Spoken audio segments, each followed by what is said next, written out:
आन से सपने पूरे हो जाएंगे। आणि या संदर्भात अधिक बोलण्यासाठी आपल्यासोबत ठाकरे गटाचे नेते अंबादास दानवे आहेत। अंबादास दानवेजी, आपलं स्वागत आहे एबीपी माझामध्ये। पंतप्रधान नरेंद्र मोदी यांनी थेट ऑफर दिलेली आहे की तुम्ही काँग्रेसमध्ये मर्ज होण्यापेक्षा भाजपसोबत या, शिंदेंसोबत या। मला वाटतं हे मूर्खाच्या नंदनवनात वावरतायत। दररोज वेगवेगळं वक्तव्य, जर पहिल्या दिवशीच्या सभेपासून आताच्या दिवशीच्या सभेपर्यंत जर त्यांची सगळी दखल घेतली तर दररोज त्यांना औरंगजेबाला घोडे पाणी पिताना सुद्धा संताजी धनाजी दिसत होते या औरंगजेबाच्या सेनेला।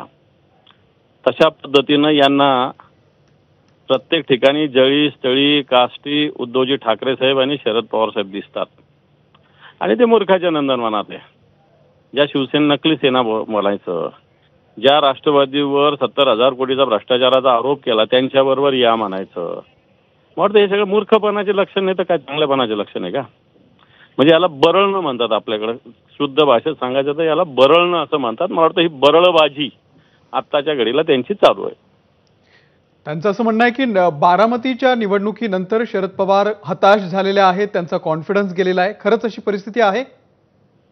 बारामतीच्या निवडणुकीनंतर हताश कोण झाला असेल तर ते अजितदादा पवार, देवेंद्र फडणवीस आणि स्वतः नरेंद्र मोदी।